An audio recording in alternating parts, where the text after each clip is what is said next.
Oi, oi, pessoal, como vocês estão? Hoje o nosso convidado veio de longe, lá das terras pantaneiras, sul-mato-grossense, só para dar essa entrevista aqui pra gente. E é um prazer poder receber o professor Renan Paim, que já está aqui na Facite há muito tempo conosco, né? Cresceu aqui com a gente, viu o nosso crescimento.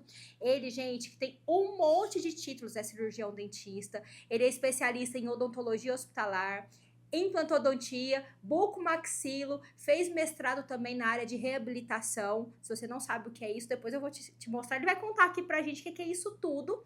E vamos começar, né, pra gente conhecer o nosso convidado. É um prazer, Renan, finalmente te receber Deu aqui, certo, né? Já meses tentando. Exatamente. Mas também só vem correndo pra cá, né? Sempre na correria. Mas trabalha demais. Isso é bom, viu? O dentista trabalha muito. Sempre tem muito trabalho. Sempre tem muito trabalho. Verdade. Renan, a gente estava conversando aqui nos bastidores e eu quero saber a primeira pergunta, né, sobre a odontologia, se você sempre quis ser dentista, se não, por que você é dentista hoje? Conta um pouquinho pra gente, porque aqui tem gente que assiste a gente que não sabe se vai ser dentista, se é bom fazer implante, então vamos começar do começo. Gente, bom, primeiro, obrigado pelo convite, tá? É um prazer estar aqui. Como você começou falando, já faz tempo que eu tô aqui. Também cresci muito profissionalmente estando aqui e fora, enquanto eu vinha para cá também. Vi a Facite desenvolver bastante e vi a cidade desenvolver. Verdade. Vi Araguaína crescer e ficar mais bonito, avenidas, shopping. Então, assim, eu me sinto também parte daqui. Eu sinto que eu sou um pouquinho daqui também. Verdade, só Então, falta o nosso aeroporto, né? Se Deus quiser, vai começar a funcionar já já. Então, gente, meu nome é Renan Paim, como a doutora Carol falou, sou cirurgião dentista, né? Minha base de formação é em cirurgia bucomaxilofacial, tá? E sobre em que momento que a odontologia começa na minha vida. Ela começa na minha vida, na verdade, quando estou acabando o ensino médio e tenho que decidir o que fazer. E eu realmente, eu não sentia que eu tinha uma vocação do tipo, eu nasci para fazer isso. Eu tava ali estudando pra caramba, sabia que era só através da educação que eu ia conseguir realmente melhorar muito de vida. Porque eu venho de uma família simples. Então eu sabia que tinha que estudar para conseguir galgar a escadaria da vida e realmente adquirir coisas que a gente sonha quando a gente é moleque, né? Então, tava estudando pra caramba, mas não sabia pra quê. E aí, já próximo ali da... Você tinha quantos anos nessa época, você lembra? 16, 16 anos. 16 anos. Certo. E na época a gente não tinha a estrutura do Enem que a gente tem hoje. Uhum. Eram as estruturas dos vestibulares todos separados. Então, se você queria fazer medicina é um, odontologia é o outro, nutrição é outro, já tinha que engenharia decidir é na outro. hora da inscrição. Tá fazendo a inscrição? Decide. Uhum. Agora, se você é melhor na prova de um ou de outro, você não sabe. Uhum. Eu acho que hoje o Enem traz talvez a possibilidade de você se descobrir fazendo a prova ou vendo o seu resultado. Isso eu acho positivo. Então, chegou o momento de eu me inscrever, né? Mais ou menos ali no final da escola, eu teria a possibilidade de fazer 2 vestibulares, no meio do ano e no final. E a minha mãe, bem rígida, né, tava ali cobrando. Mãe sempre cobra, sempre né? em cima. Então, eu fiz o primeiro vestibular, falei, vou para a área da engenharia, que é a área que meu pai trabalhava, usina de energia elétrica. Falei, vou tentar. E passei, não passei bem colocado, mas passei na Universidade Federal em Campo Grande, Mato Grosso do Sul, que é onde eu moro hoje. Fiquei ali na dúvida se deveria começar ou não. O meu pai, por já trabalhar na área, por incrível que pareça, ele não me incentivou. Ele falou, ó, vida de engenheiro é ser funcionário de alguém. A grande massa de engenheiros, isso lá 20 anos atrás, a grande massa de engenheiro é funcionário de alguém. Se quer ser dono de alguma coisa, tem que pensar em outras profissões. E aí eu fiquei com aquilo na cabeça matutando. Até fiz minha matrícula em engenharia elétrica na UFMS, 2006, 2007. E aquilo na cabeça. E na época, eu tinha tirado o aparelho há pouco tempo. Tirei aparelho com uns 15 anos, 14, Você usou aparelho, 15. Né? Usei aparelho. Então, esse sorriso aí bonito é graças a um ortodontista. Só um parênteses, né? Que eu não posso perder a chance. E foi num dia, no consultório do meu ortodontista, que inclusive eu nunca falei isso pra ele também. Ele nem sabe, ele nem imagina isso. Foi sentado lá, eu pensei, cara, ser dentista não é um negócio ruim, não. Consultório bonito, bem estruturado, um espaço bonito, Aí eu lá na recepção olhando, vendo aquele fluxo de pacientes, eu pensei, cara, tem paciente pra caramba, né? É uma profissão legal, é um negócio bonito, mexe no sorriso, era a Eu venho visão. todo Eu mês, venho todo pago. mês, é um monte de paciente que vem todo mês, paga e, na minha visão até então, mexe com um sorriso, coisa bonita. Aham. Lógico, um moleque de 16 anos não vai ver a parte de saúde, doença, lesões, tumores, Aham. que é o que eu mais faço hoje. Mas eu pensava nisso. Aham. Falei, vou fazer. Vou fazer odontologia para fazer ortodontia. Uhum. Falei, beleza, fechou. Me inscrevi no vestibular, fiz vestibular, passei. Aí eu passei bem classificado. E aí ingressei Na de Federal. vez na UFMS, Na UFMS. em Campo Grande. Uhum. E aí ingressei de vez na odontologia. Uhum. Né? No primeiro ano, realmente é muito pesado de teoria. No segundo ano, quando a gente começou a ter contato pela primeira vez com o paciente, foi quando eu falei, não, ok. Eu cheguei em casa um dia e falei, mãe, pode ficar tranquila, vai dar certo. Mas isso já no segundo ano de faculdade. No Então, até primeiro então, ano, você ainda nem tinha certeza se estava no gostando. primeiro ano eu chegava e pensava, não foi uma boa decisão, não foi uma boa escolha. Porque até então eu estava tratando como uma escolha lógica. Sim. Aí eu chegava cansado, chegava à noite, a grade super densa. Aí no segundo ano, começamos a atender paciente, falei, beleza, mãe, relaxa, vai dar certo, é aqui. Só que aí também, já do segundo ano em diante, a ortodontia ficou lá uma memória esquecida e eu comecei a migrar cada vez mais para a área da cirurgia, patologia, lesões. Estômago. Começou a chamar atenção. Aham. E começou a chamar atenção o que é feio, né? Tumores, lesões, não é o bonito, não é o que as Aham. pessoas imaginam que vão gostar. Ainda Mas mais hoje, né? Que ainda a gente mais tá falando hoje. de harmonização, Ainda enfim. mais hoje. Uhum. Mas é o que começou a me cativar, a chamar a atenção, e era uma pegada muito mais da saúde. Uhum. Era menos artístico, menos estético, muito mais voltado para a saúde. Aham. E começou a me puxar para esse sentido. Que você gostou Foi aí que, chegando no final da faculdade, eu já tinha o desejo de partir mesmo para a cirurgia. pra cirurgia. Aí, em cirurgia, tem que botar a cabeça nos livros, estudar muito, porque a ideia era fazer buco. Aham. E aí, buco, para você realmente viver cirurgia, é via residência no hospital, Uhum. que são poucas vagas disponíveis, Uhum. muita gente quer fazer, Muito então trabalho. são provas muito concorridas. Uhum. Aí, de novo, é só com muito estudo, já que a gente está Tá falando de falando. educação, é só com muito estudo que você vai conseguir se destacar ali daquela massa de pessoas que quer. Aham. Muita gente quer, mas não quer de verdade. E também não quer pagar o preço, né? O preço do querer. Exato. Se você quer, você tem que se esforçar. Uhum. E às vezes é no esforço que você vence aquela massa geral que está em busca do seu lugar ao sol. Isso. E isso não só na cirurgia, né? Uhum. Hoje a gente vê, você como professora, tanto de graduação como pós-graduação, eu mais na pós-graduação. Uhum. A gente vê os nossos alunos formando, concluindo odonto, todos como clínico geral. Aham. Para se destacar dessa massa odontológica, é só estudando. Vai estudar, vai aprender uma técnica, vai fazer uma pós-graduação, vai fazer uma especialização. Isso vai demandar estudo e isso vai demandar investimento, dinheiro. Sim. Para você disponibilizar dinheiro, muitas vezes, se você não for de uma família que tem recurso, você vai ter que abrir mão de uma Heineken no final de semana, de uma saída. Você troca a Heineken por uma outra marca de cerveja, você deixa de beber sexta, sábado e domingo, você vai focar uma cervejinha no sábado, sai menos iFood, investe seu dinheiro Sim. naquele seu curso logo depois da faculdade, porque é só assim que você se destaca da massa odontológica, daquela galera que acabou de formar. Você vai mostrando para o público, mostrando para os pacientes e mostrando para, eventualmente, donos de clínica, né, o seu trabalho, se destacando, ganhando mais espaço e automaticamente sendo mais valorizado, Exato. inclusive financeiramente. Uma coisa que, só voltando na sua história, que eu acho importante a gente frisar, porque muitas pessoas não entendem o poder influenciador que ela tem. Porque hoje está muito na moda os influencers. Uhum. Inclusive, semana que vem eu vou dar uma aula sobre isso para os nossos professores. A nossa influencer.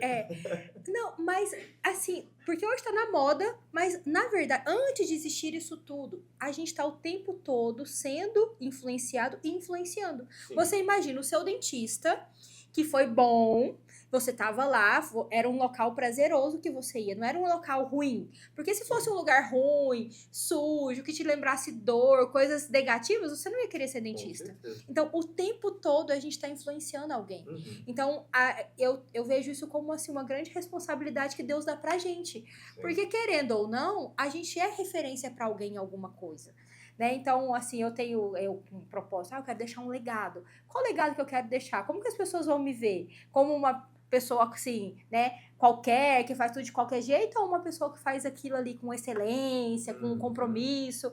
Então, eu vejo, por exemplo, a questão da influência do seu dentista sem nem saber. Ele nunca te falou, Sem nem saber. Renan, faz aqui, faz odonto, é muito bom.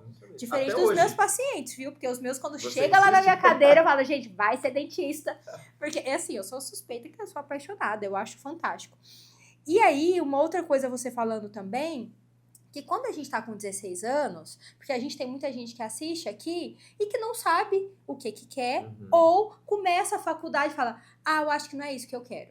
E aí, na verdade, o primeiro ano, ele não dá tempo de você, de fato, perceber se é a profissão mesmo pra você.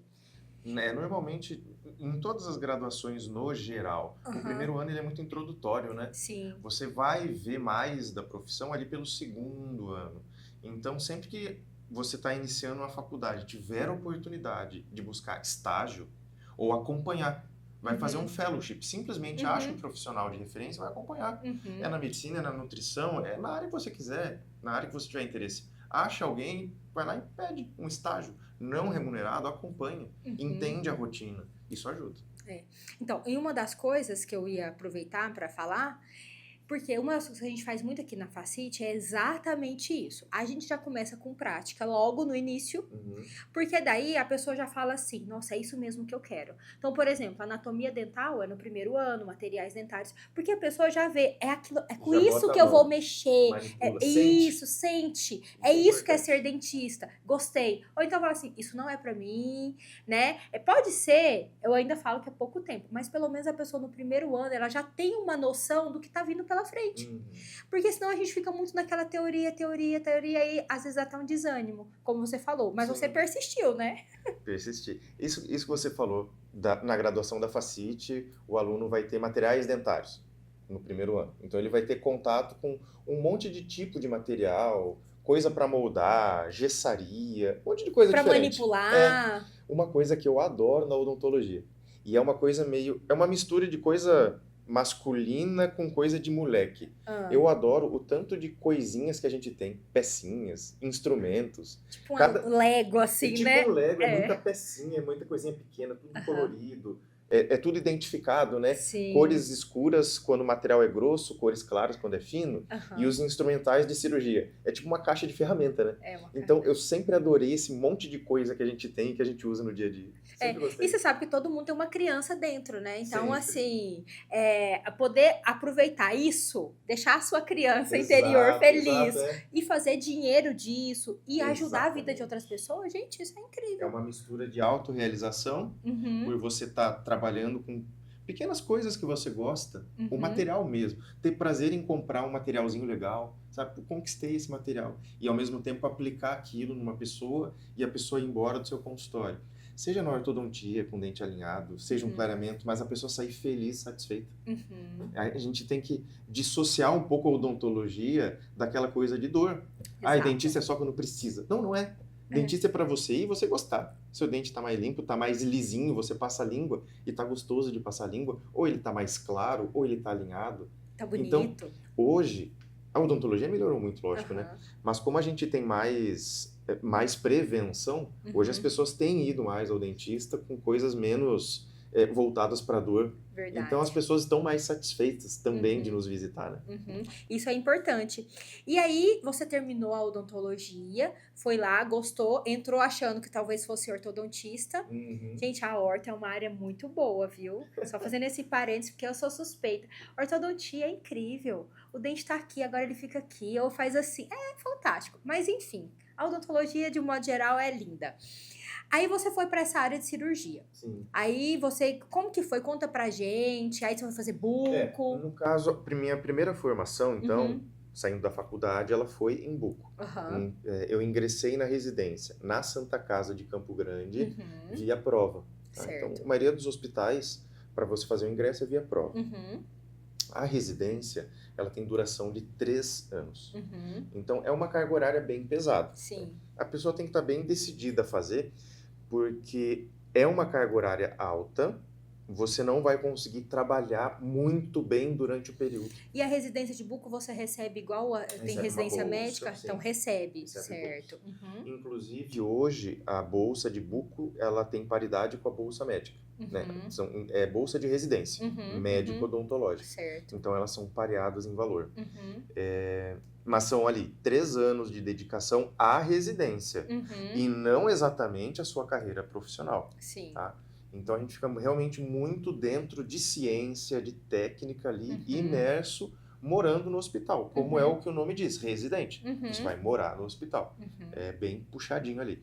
Para depois da residência, você começar a investir na sua carreira profissional no sentido de iniciativa privada, consultório, fazer seu nome, crescer seu nome, esse tipo de coisa. Tá?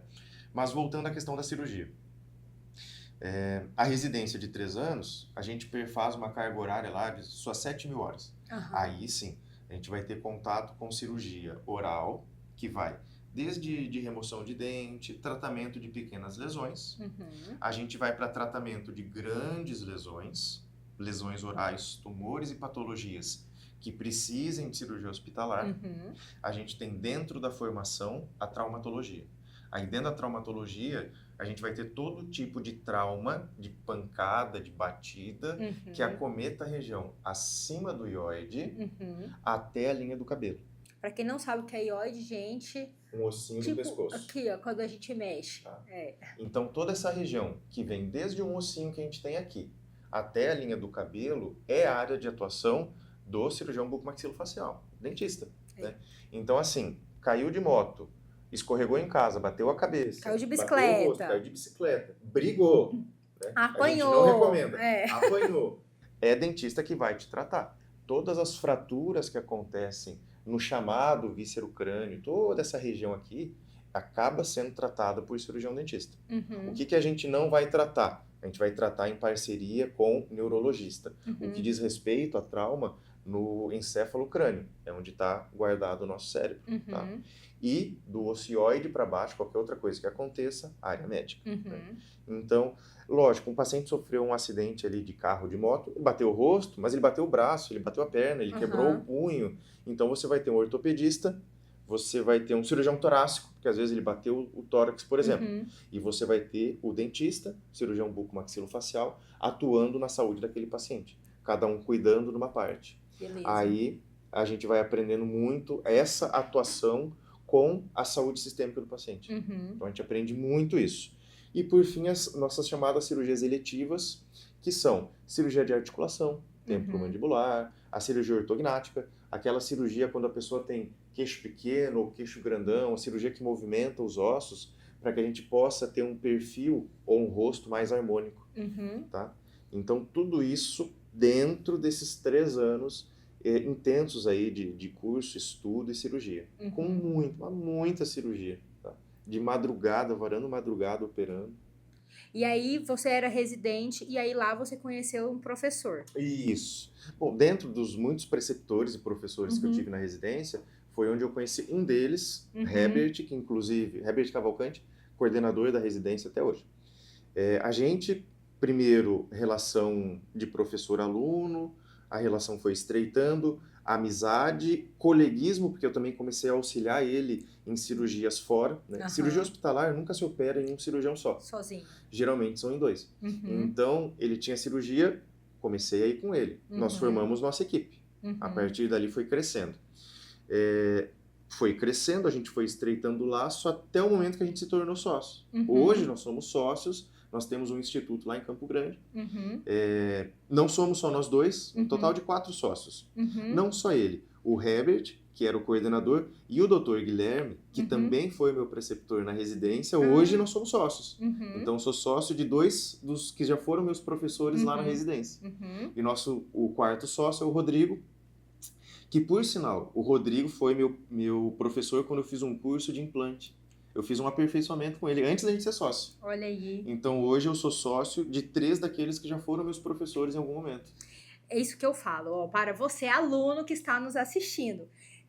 É porque eu falo muito sobre venda, sobre marketing. A gente está vendendo o tempo todo. Às vezes eu não tenho um produto ou um serviço para vender, mas Sim. a gente está vendendo o tempo todo. Então, por exemplo, quando você é um bom aluno, se você é um bom aluno, provavelmente tem ali cheio de professores ou de pessoas que precisam de outros para trabalharem. Então, você lá, sendo um excelente aluno, o professor Herbert já te chamou, opa, vou operar. Provavelmente você foi sem cobrar nada, Sim. você foi para mostrar serviço. A gente chama do né? carregar maleta. É isso. Que aí vai maleta de material, vai o motor. É o isso aí, é o carregador. E aí, mas você tava o quê? Mostrando a sua cara, tava vendendo. Então, a gente tá vendendo o tempo todo. Então, enquanto aluno, responsável, estudioso, querendo melhorar, querendo evoluir. Quando teve a primeira oportunidade, o que o professor Herbert fez? Não, Renan, você vai para Araguaína comigo. Exatamente. Nós vamos para Araguaína, que lá a gente vai montar um curso. E hoje o Renan coordena aí mais de 5 turmas. Esse é um capítulo à parte, que na verdade... que nós ainda vamos chegar lá, nisso né? ainda. Mas, ó, através de ter sido bom aluno, de ter sido responsável, de ter oferecido antes de querer ganhar, o que aconteceu? Se tornou sócio. Abriu portas para você coordenar outros cursos, diversos cursos que tem hoje. Então, assim, é isso que eu falo. Como a gente tá vendendo o tempo todo, às vezes não é um produto, às vezes é a gente mesmo. A gente tá ali influenciando, mostrando o nosso valor. Para depois você chegar aqui. Ninguém começa daqui já. E como você disse, né? A gente está conversando, talvez, com pessoas que estão nos assistindo, que estão tentando decidir o que fazer agora. Exato. E eu ter feito odontologia, como eu te falei, diz respeito a quem era meu dentista. Não tenho nenhum dentista na família. Aí eu ia te perguntar não tinha isso. ninguém na área da saúde. Então, assim, para eu realmente conquistar espaço e crescer, eu dependia disso, de conexões, né? O famoso network. E assim, o meu network, ele teria que nascer da onde? Já que eu não tinha ninguém para me indicar. Não tinha nenhum parente, não tinha primo, pai, mãe, tio. Dependia só de mim. E como é que você cria network? Mostrando o serviço. Network, aqui, ó. Você vai ganhar agora. Aqui, ó, tá a dica. Então, assim, para você que de repente está pensando, quero fazer um curso na área da saúde. Quero ir fazer veterinária lá na Facite. Mas eu não conheço ninguém da veterinária. Será que eu vou me dar bem? A resposta está dentro de você. Você gosta, você vai se esforçar, porque aí, se você realmente se dedicar, você vai desenvolver o network, você vai desenvolver a sua rede de contatos de trabalho, e essa rede de contatos de trabalho que vai te alavancar. Aí sim, vai abrir portas, postos de trabalho, indicação, paciente, cliente, por aí vai. Aí o dinheiro vai entrando naturalmente. Eu aprendi, estava até anotando aqui, eu aprendi o que é network. É a arte de ser interessante sem ser interesseiro. Então, às vezes você precisa. Você foi tão interessante que você teve uma oportunidade. Mas para você mostrar o seu valor foi um processo. Carregou muita mala, né? Auxiliou muita cirurgia. E isso até chegar onde você chegou hoje. Então, depois que eu aprendi esse conceito, eu achei muito interessante. Porque às vezes as pessoas querem ir fazer parte desses grupos só para ganhar alguma coisa em troca. Não, mas primeiro você tem que ser interessante. Para depois você ter alguma coisa em troca. Que isso vem. Vou te falar. É interessante, ainda sobre network, né? Hoje, talvez eu possa dizer que eu já estou do outro lado. Hoje eu tento ajudar meus alunos. Quando a gente tem espaço, né? Aquela pessoa que está ali dentro do meu network, mas na verdade ela está começando, como eu comecei um dia, hoje eu dou espaço. Surge a oportunidade, eu indico. E quem está buscando espaço, né? Dentro da sua rede de network, quando você for construí-la, não espere resultados imediatos. Muitas vezes você mostra trabalho, você mostra serviço, você faz contatos profissionais. Mas você não vai fazer um contato essa semana e semana que vem receber 10 convites. Muitas vezes você faz o contato, você trabalha de maneira séria, ética, mostra seu valor, em qualquer área que seja. Aquela pessoa que percebeu, aquela pessoa que estava no seu raio de influência, viu o seu trabalho sério. O dia que surgir uma oportunidade, ela vai lembrar de você. Verdade. Às vezes o convite surge 6 meses depois, como eu vim coordenar aqui. Eu já vinha de Campo Grande para Araguaína, eu já vinha para a Facite dar aula há alguns anos. Tinha coisa do quê? 3, 4 anos que eu vinha como professor convidado. Uhum. Surgiu a oportunidade. Ó, vamos trocar o coordenador, o coordenador atual está com outros projetos, né? Tudo por motivos bons. Uhum. Surgiu a oportunidade. 4 anos depois, Exato. trabalhando como professor convidado, vinha Mostrando. uma vez ou outra. Aí surgiu a oportunidade, lógico. Eu queria, peguei. Uhum. Então, o network, ele não vai gerar resultados imediatos. Exato. Mas o resultado, ele só vem pelo network. Sim. Mas você tem que plantar. Tem que plantar. Tem que plantar, não tem como. É plantar e cuidar e regar e as coisas vão acontecendo. E aí, pronto, foi um excelente aluno, não tinha ninguém, né, um dentista na família, e aí virou sócio do professor. Isso. E aí, como que conta pra gente um pouquinho, vocês são 4 sócios. São 4. Em uma clínica, né, odontológica, vocês também têm curso. Como que funciona? Conta um pouquinho dessa sua parte empreendedora. Foi importante para você? Como que é esse conhecimento? Como que se aplica o conhecimento? Porque na odontologia, de um modo geral, a gente aprende muita parte técnica, né? E como que vocês se viram lá com tanto sócio? Na gestão de um modo geral, no marketing da clínica, como que vocês fazem isso? Dá confusão, não dá? Pode contar tudo aqui pra gente, a gente vai contar pra ninguém. Tomara que eles não assistam a gente. Mas eu vou mandar pro Herbert. Bom, fugindo um pouco da parte de educação técnica, tá? Educação técnica, para mim, foi a parte de odontologia. Surgiu a oportunidade da gente se tornar sócio. Porque até então, todos tinham consultórios isolados, alugavam um consultório de alguma clínica, coisa do tipo. Surgiu a oportunidade do network. Vamos montar um negócio nosso, então? Só nosso, para a gente crescer e expandir do jeito que a gente quiser. Vamos. Tanto é que a gente quis fazer do nosso jeito e montou o nosso instituto, que é de reabilitação oral. Então, é um consultório odontológico, é um instituto de odontologia, voltado para reabilitação. Os 4 sócios são cirurgiões. Os 4 sócios são bucomaxilo. Os 4 sócios são implantodontistas e trabalham com reabilitação. A gente não estava juntando uma pessoa de cada área diferente. Aparelho, canal, estética. Não. A gente foi por afinidade e resolveu montar um instituto que seria de referência naquela área. Aí vem o outro lado de você ser dono de alguma coisa. Sim. Enquanto você está pensando só tecnicamente, no nosso caso, dente, boca, você não está vendo muitas outras coisas que o empreender demanda. Sim. E a gente não tinha essa ideia no começo. Vamos montar nosso instituto? Vamos. A gente não estava pensando, vamos abrir uma empresa, vamos empreender, a gente estava vendo como um consultório. Sim. A partir do momento que a gente iniciou os nossos trabalhos, aí a coisa muda um pouco de figura. A gente passa a precisar de habilidades que a gente naturalmente não adquire na faculdade. A gente fica muito voltado, na faculdade, na residência, a gente fica muito voltado para a área técnica e zero para a questão de conhecimento de empreendimento, conhecimento financeiro. Aí vem a educação não técnica, vem uma educação mais voltada para educação financeira, educação em gestão, educação em empreendimento, empreendedorismo. Aí você vai ver o ponto de vista do empreendedorismo de expandir uma marca, atingir clientes ou pacientes, projeção de marketing e por aí vai. Aí você tem o outro lado. Você tem o lado de estudos para aprender a gestão. Você tem que gerir funcionário.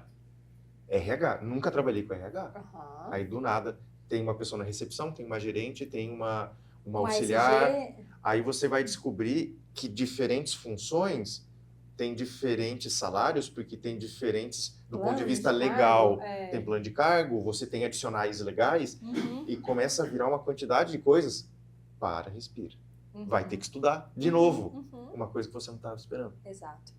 Então, hoje dá para dizer que eu sou dentista, mas também sou empresário odontológico. É isso mesmo. Uma das coisas, 2 coisas que você falou, assim, que eu acho interessante. Primeiro, por exemplo, a questão da gente não aprender na faculdade essa parte empreendedora, que é uma das coisas que a gente também tenta trazer, porque é da minha área. Eu acho que eu sempre fui empreendedora, mas a gente usava outros nomes no passado, né? Mas eu sempre fui muito ligada, assim. E uma das coisas que eu senti falta quando eu formei foi exatamente quanto cobrar. No meu primeiro dia de consultório, Quanto que custa uma restauração? Eu lembro que eu fui atrás, aí no CRO eles davam uma tabela pra gente, média. Fui numa dentista, que hoje é professora da Facite. Ela falou assim, olha, eu cobro tanto, que foi de quem eu comprei o primeiro consultório. Apesar de ter minha mãe dentista, não dava pra eu cobrar o preço que ela cobrava, porque assim, eu não sabia, ela não fazia a mesma coisa, ela já fazia orto, e eu tava na clínica geral. Então, eu não sabia como cobrar, como que eu fazia aquele cálculo, nada disso. E aí, ela me mostrou, eu também não tinha essa noção. E aí, por isso que, por exemplo, hoje na Facite, o que a gente faz? A gente tem essas disciplinas, né? Faz parte dos nossos valores a mentalidade empreendedora, que é uma das coisas que eu sou apaixonada. E eu sei que não é todo mundo que quer empreender, mas ter a mentalidade empreendedora é você saber resolver um problema nas condições que você tem. Não fugir ali da raia e não levar prejuízo, não pagar para trabalhar. Porque uma das coisas que, se a gente não tomar cuidado na odontologia, a gente tá falando sobre isso agorinha, entra aquele caixa, nossa, faturei 300 mil, meio milhão, mas sobrou 5 mil. Tipo, não paga nenhum prolabore, sobrou 1.000 ou sobrou nada.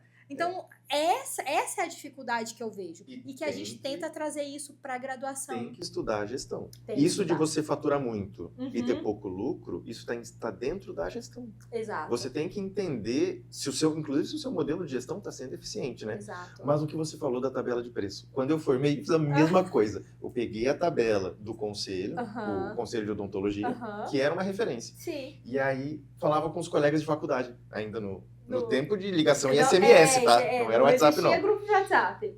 Cara, e você tá cobrando quanto? Ah, tô cobrando 2 vezes. 2 vezes? Puta, mas é pouco. Eu cobrar 2 vezes e meio. Aí eu dou um descontinho. Fica 2 vezes. E olha... nervoso pra passar o preço pro paciente. Mas eu me envergonho até... Eu hoje olho pra trás e penso, meu, que pecado. Por quê? Eu só aprendi a ciência de precificação depois de já ter consultório. A gente já tinha um instituto. E daí que a gente, quando fala a gente, os sócios, a gente foi aprender a precificação. Então, eu já estava gerindo uma empresa, eu já tinha uma empresa de odontologia. E que eu não sabia botar preço no produto. No seu serviço. Agora, você imagina um supermercado que bota o preço do arroz errado. É isso. Eu tinha uma empresa... e não sabia colocar preço no produto. Então, assim, ter isso dentro da graduação, você já olha, é uma mão na roda. Ajuda muito aquele Pelo colega. menos tem uma referência. Nossa, quando ele formar, ele sabe aonde pesquisar. Pelo menos aonde ele vai desenvolver aquilo. Ele tem um norte para seguir. Isso é bom demais. E aí você também falando dos amigos, assim, tem um ditado, não sei se você já ouviu, amigos, negócios à parte. Tem. E uma coisa que eu tenho visto ao longo da minha caminhada é totalmente ao contrário. Amigos e negócios fazem parte. Porque provavelmente vocês têm problemas entre vocês. Sim. Mas no final do dia todo mundo é amigo. Igual a empresa familiar, que é eu e minha mãe. No final do dia ela vai continuar sendo a minha mãe. Então, a gente precisa resolver. Porque os problemas da empresa, elas acontecem. Mas a gente tem que saber fazer, e assim, saber gerir essas emoções, né? Sim. E principalmente somar. Porque, por exemplo, às vezes você é muito bom, sei lá, de gestão de pessoas, enquanto o outro é muito bom de gestão financeira, com números. Muito, muito verdade. E aí você pega a habilidade de um e pronto, aí explode. Agora, o problema é quando você não tem essa gestão. Eu queria que você contasse um pouquinho. Porque tem muita gente que tem medo de ter sócio. Tem muita gente que fala assim, não, a gente vai dar briga, esse negócio vai dar certo. Porque eu já ouvi muito mais negativo do que positivo em relação à sociedade. Ainda mais com amigo. Eu vou te falar. Sociedade com amigos, né? No nosso caso, sempre deu e está dando muito certo. Mas em linhas gerais, ninguém vai montar uma sociedade com uma pessoa que não conhece. Então assim, eu não sei, não gosto de sociedade, esse negócio é meio estranho.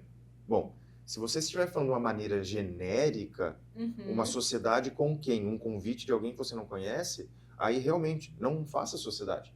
Sociedade você tem que fazer com alguém que você conheça. Não estou falando que tem que ser com parente. Tem que ser com alguém que você conheça o trabalho. Então, nós éramos amigos, sim. Somos até hoje. Muito amigos. Mas em que momento que a gente decidiu que daria certo a sociedade? Depois que a gente já estava trabalhando junto, dando curso. Então, a gente já dava cursos juntos, sabia como um e outro trabalhava. Aí a gente percebeu, não, peraí, somos amigos? Somos amigos. Trabalhamos na mesma área e gostamos do trabalho um do outro. Aqui eu acho que cabe uma sociedade. Montamos a sociedade E conforme, que nem eu te falei, a gente foi se desenvolvendo, aprendendo até a precificar as coisas, a gente teve habilidades naturais de cada um que se sobressaíram, né? Por exemplo, o Herbert, um dos sócios, ele é espetacular com pessoas. Ele é naturalmente um gestor de pessoas. E ele transita muito bem em todos né, em todos os grupos, digamos assim. É uma coisa inata dele. Eu sou muito bom com parte de gestão técnica, número, planilha, RH, funcionário e pagamento. Então, naturalmente, algo recaiu ali para mim, algo, quando tem briga das funcionários, o Herbert resolve. Meio que a gente foi se encaixando conforme a empresa nos mostrou as necessidades que a empresa teria. Só que, de novo, a gente deveria ter tido um pouquinho mais de visão. Se a gente tivesse lá na faculdade essa base, acho que a gente teria entrado mais bem preparado. Só que como a gente tinha habilidades diferentes, quando a empresa começou a demandar, que a gente começou a entender, e isso logo no primeiro ano, aí a gente conseguiu ir resolvendo e se encaixando, cada um de nós num lugar. Que bom. Reunião, discussão, decisões, investimento de dinheiro, agora é hora de investir ou não? Vamos investir quanto? É normal para toda empresa. Tem que votar, tem que decidir, tem que fazer reunião? Tem. Tem que ser chato? Não. Você pode marcar uma reunião no final do dia, final da reunião, chega ali uma entrega de esfirra, pronto, reunião com comida árabe, é o que a gente faz. Hoje é um dia que ninguém tem compromisso à noite, marca a reunião 6 horas da tarde, começa a reunião 6h30, 6h40 para estar acabando a reunião, Heineken gelada na geladeira do consultório. Já vamos tomar Heineken, beleza, acabou a reunião? Acabou. Vamos contar 10 minutos de mentira antes de ir embora. Vamos dar um pouco de risada e vamos embora. Então, você conseguir abrir naquele momento a sua versão empresário, fechou a versão empresário no final da reunião.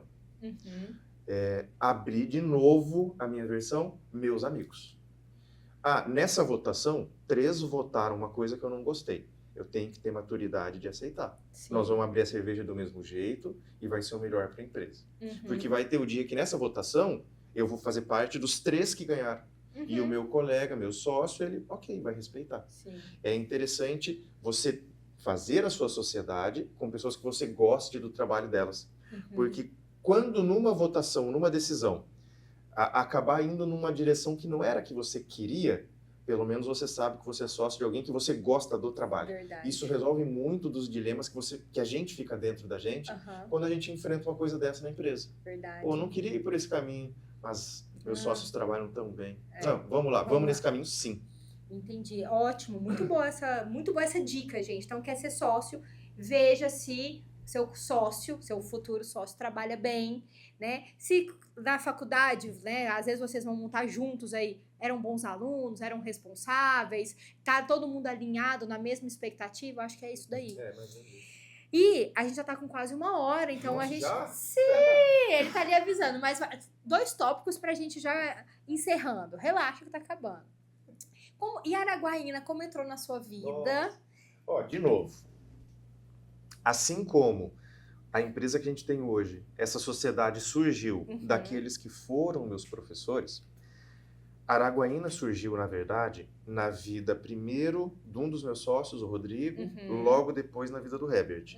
E esse network foi com você. O Rodrigo foi seu colega no doutorado, certo? Doutorado, isso, né? Exato. Então, esse network que vocês fizeram lá, quando surgiu a oportunidade e a Facite precisou de um coordenador, você lembrou de quem? O Rodrigo. Exato, exatamente. Então, assim, o network do meu sócio abriu oportunidade para ele. Como ele contava com a gente já como equipe, ele começou a nos convidar para a gente vir um mês sim, um mês não, como professor convidado. E foi aí que eu comecei a frequentar Araguaína. Então foi o network que surgiu primeiro na vida do meu sócio. Como ele expandiu muito o consultório, chegou um momento que ele queria focar mais em Campo Grande, que é a cidade que a gente mora. Nesse momento, o Herbert já estava vindo para cá. De novo, a Facite, por um motivo bom, o meu sócio cresceu bastante e não estava conseguindo vir. Surgiu ali uma oportunidade, eu tinha uma ótima relação com ele, a gente trabalha junto, a gente é sócio. Surgiu a oportunidade, ele me indicou. E a Facite acreditou na indicação. Sim. Então tá aí de novo essa rede de pessoas que a gente se conecta, quando a gente trabalha de forma séria, elas lembram de você. Então foi o momento dele indicar, foi o momento da Facite analisar e confiar na indicação e confiar no trabalho. E nós já estamos aqui há 5 anos. Eu acho que se a gente for contar desde a época deles, tem mais, né? Mas que eu coordeno deve ter uns 5 anos. 5 anos. 5 Já anos tem coordenando. umas 6 turmas. Se a gente for. Mais do que isso, né? Porque daí teve as cirurgias, hospitalar, verdade. Várias turmas de implante. Já são alguns anos coordenando várias turmas. Verdade. E assim, a sensação que eu tenho, espero que vocês tenham, eu me sinto cada vez mais conectado à Facite. Me sinto cada vez mais parte. Com certeza. E o legal é que, falando do network que a gente tem falado, que você também foi dando oportunidade para as outras pessoas locais. Então, assim... Hoje sou eu que faço os convites. Exato. Convido pessoas de fora para vir. Convido professores daqui para ingressar. E também é uma forma da gente tornar a nossa equipe mais mista e heterogênea. Os nossos alunos podem ver profissionais diferentes, de diferentes locais, diferentes realidades e diferentes rotinas de trabalho. Não, pois é, isso é incrível. Então, assim, saber aproveitar essas oportunidades e quando chegar, fazer o melhor que você puder. Porque graças a um trabalho bem feito, você tá aqui hoje e se depender da gente, vai ficar aqui por muito tempo. E de mim também. E não é fácil, né, chegar aqui, né? Ultimamente estamos sofrendo com esse aeroporto, mas... Se Deus quiser, já. E a pergunta pra gente encerrar. 2, na verdade. Quero saber se valeu a pena estudar e se a odontologia valeu a pena na sua vida. Nossa. Sim, absoluto para as duas. Eu venho de uma família simples, então com o estudo eu consegui alcançar pessoas, conhecer pessoas e mostrar o meu interesse, o meu trabalho e a minha vontade de crescer. Então com o estudo eu consegui crescer, eu consegui chegar a um local que eu gosto de estar. E eu tenho hoje na odontologia os retornos que eu acho justos, agradáveis, bons, qualidade de vida. E eu não tô falando... ter uma vida confortável sendo dentista. E eu não estou falando só de retorno financeiro. Eu estou falando também de retorno de como eu me sinto bem fazendo isso. Eu me sinto bem operando, eu me sinto bem dando aula, eu gosto de viajar para dar curso, eu gosto de estar no meu consultório e atender os meus pacientes. E quando volta aquele paciente depois de 1 ano, que ele vem contando tanta coisa que aconteceu nesse 1 ano, que ele estava num período que não precisava ir, mas ele queria. E às vezes o paciente liga porque ele quer ir. Então, a odontologia me recompensa, que eu realmente gosto de estar tratando com pessoas. E o estudo me recompensa porque eu consegui me projetar até um patamar super bom de vida, super agradável, super estável, e foi através do estudo. Olha aí, tá vendo, né, gente? Ele estudou e fez odontologia. Então, eu sou suspeita. É porque quando às vezes eu falo, pra mim, respeito todas as outras profissões, é claro, com certeza. Mas eu falo que não existe profissão mais rentável que a odontologia. Só que as pessoas têm que saberem trabalhar. Né? Todas as profissões são rentáveis, mas é porque eu fico tão chateada quando eu vejo muita gente reclamando da odontologia, denegrindo a nossa profissão, sabe? E às vezes os profissionais ou às vezes os próprios colegas. Então, assim, se a gente souber trabalhar, souber fazer direitinho, sabe? É uma profissão rentável, é uma profissão que dá prazer, é uma profissão que você trabalha com um sorriso, você muda a vida das pessoas. Então, assim, eu sou suspeita, né, pra falar, mas quando vem um de fora falando, aí muda. Vocês já fizeram algum programa sobre precificação? Já? Não especificamente, né? Eu dou aula de precificação e a gente tem essas aulas. Sobre isso que você falou, né? Agora, gestão. Odontologia e tratamento odontológico, dentro do ponto de vista da gestão, tem as maiores margens de lucro. Quando você sabe fazer a precificação. Não sabe fazer a precificação, tem que assistir a aula da doutora Carol. Isso mesmo. Boa, gostei. E, gente, a gente tá encerrando, mas antes da gente encerrar, eu quero que você olhe para aquela câmera para deixar um recado final para todo mundo. A gente tem um público bem variado. tem os meninos que estão decidindo para Uhum. onde que vão, se vão fazer odonto ou não, né? Para qual área vai. Tem os que, será que estudar vale a pena? Acho que não vale mais a pena ter um diploma. Então, e a gente tem também os que já estão na faculdade e querem tomar um rumo. É isso mesmo, não é? Então você pode olhar ali para aquela câmera e deixar uma Joia. mensagem para o povo. Bom, primeiro, obrigado pelo convite. Foi uma conversa extremamente agradável. Ficaria mais 1 hora aqui, mas saindo daqui ainda tem que dar aula. É verdade. E sempre que precisar, E a convida chefe é que eu brava, volto. viu? E é bravo. Sempre que precisar, convida que eu volto. Para a galera que nos assistiu, e obrigado pela atenção até aqui. Para você que está aí nos assistindo. Puta, quero mudar de vida. Eu quero ganhar um espaço, eu quero mudar de cidade, eu quero ir para outro lugar. Eu quero estudar. Será que eu estudo? Será que eu vou em busca de um diploma? Essa é fácil de responder. A gente mora num país que não é um país rico e super desenvolvido. É um país que claramente ele está se desenvolvendo e está crescendo. Então, dentro desse panorama do nosso país, que de sul a norte é assim, acredite, dentro do nosso país, o estudo é uma das coisas que mais ajuda a se destacar. É o estudo em todas as áreas. Você pode fazer uma graduação, você pode fazer um curso técnico, mas o estudo dentro do nosso país, dentro da rotina do que a gente vê, é o que mais te dá potencial de se destacar, potencial de mudar de vida. Então eu não tenho dúvida. Falar de educação, ainda mais sendo professor, estando inserido no contexto da facite de uma faculdade, é fácil, gente. A gente está num dos países que a educação, ela mais recompensa. É isso mesmo. Muito legal. Olha, gostei. Eu tinha outras perguntas que eu fui anotando, mas não vai dar tempo dessa vez. Então vamos fazer a Mas parte vamos 2. para a próxima. Foi um prazer estar com vocês aqui nesse momento. Eu tenho certeza que essas experiências aqui que o professor contou pra gente pode estar abençoando a sua vida e abençoar a vida de outras pessoas, gente. Então curte, compartilha, chama seus amigos, manda lá o aviãozinho para eles para que mais pessoas possam ter acesso a esse conteúdo. Muito obrigada pela audiência e até a próxima. Tchau, tchau, galera.